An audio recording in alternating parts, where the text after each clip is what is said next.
intronet. So this is gonna be one of those this man will talk about anything episodes, which happens from time to time because some things are just too good to talk about / I can't believe this is the timeline we're stuck in. Some of these things might not even qualify as news, but I figured I'd bring a smile to your face today instead of the usual nightmare fuel that is reality. Having said that, today we're talking about one of the most vital questions that come out in the last decade, and that is Sniperwolf stinky? A Pokemon-shaped Cheeto sold for almost $90,000. And researchers believe that this particular substance may have helped victims from trauma, even in the most extreme of situations. All in this top of the week episode of...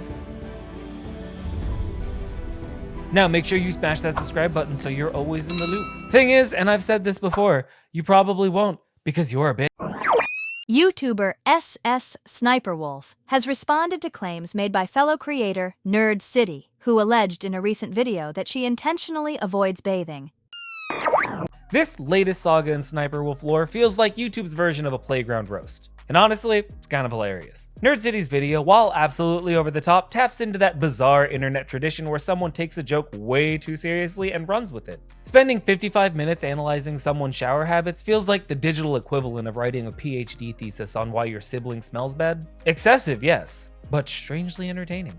What makes it even funnier is how dedicated Nerd City is to this. It's a pretty awesome troll. He's out here pulling clips referencing backlit hair like he's examining evidence on CSI and breaking down eyebrow makeup routines as if he's solving a mystery. It's so absurd that you have to admire the effort. This man is treating Sniperwolf's alleged hygiene like a conspiracy theory that goes all the way to the top. I mean, if someone spent months digging through my content just to suggest that I stink, I'd probably be pissed too. I shower like twice a day. You stink. I can smell you from here.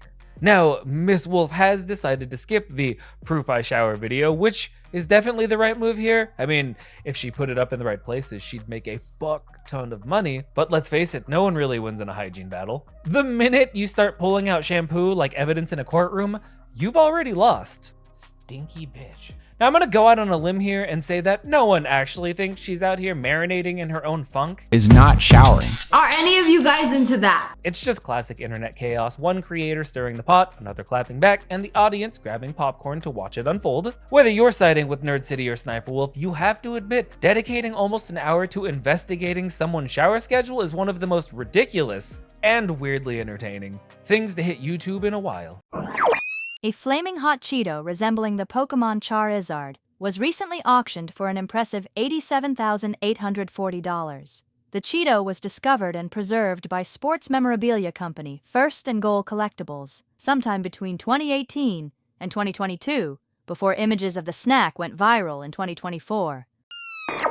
You know, only the internet could turn a spicy, oddly shaped snack into a 5-figure collectible. The snack, nicknamed Cheetozard, was encased in a custom Pokemon card display and sold through Golden Auction House. Initially listed at $250, the Cheetos price soared after gaining viral attention online, proof that the right mix of fandom and internet buzz can turn just about anything into a hot commodity. It's like winning the snack lottery. Can you imagine reaching to a bag of Cheetos and pulling out Cheetozard and holding what's essentially the down payment of a house? Anyhow, credit to First and Goal Collectibles for spotting the potential goldmine here. They held onto it for years before cashing in at the perfect moment. Now, let's be clear about something, shall we? This kind of insanity is exactly what's driving collectors crazy right now. Stories like this fuel scalpers to jack up prices on anything remotely rare or collectible, squeezing dedicated fans out of their own fucking hobbies. It's more than just the collectors. I know you Taylor Swift fans know what I'm talking about. From Pokemon cards to action figures to, I don't know, sneakers, these viral moments create a gold rush mentality where scalpers hoard items, slap insane price tags on them, and leave everyday collectors struggling to keep up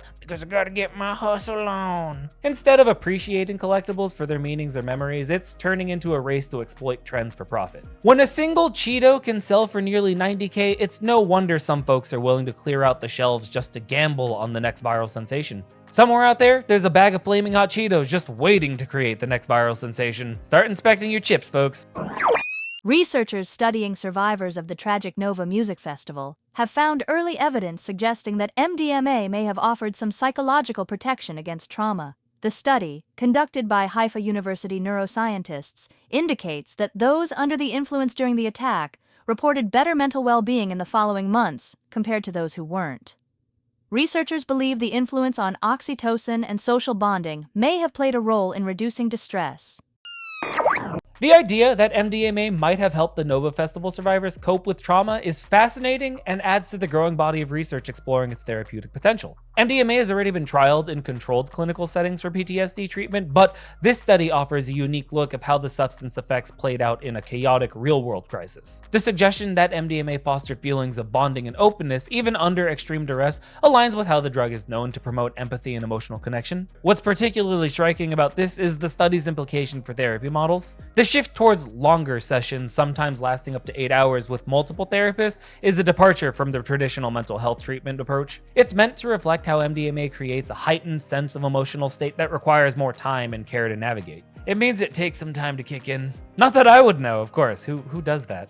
You're a bad child for doing it. Shame on you. It is important to remember that these findings are preliminary and come from a tragic event with a complex set of circumstances. The role of belief in recovery is powerful, and for many, that belief may just be as crucial as any chemical influence. The study also taps into deeper questions about collective trauma in society, where past events like wars and attacks were often met with a move-on mindset. The Nova attacks appear to have ruptured that pattern, sparking a greater willingness to acknowledge and address widespread trauma, at least as of now. And on that piece of bunch of goddamn fucking hippies, I'm gonna call it. If you made it all the way to the end of this video, do me that one last favor and hit that like button. You know, help spread some news. Anyways, I'll catch you next time. Bye.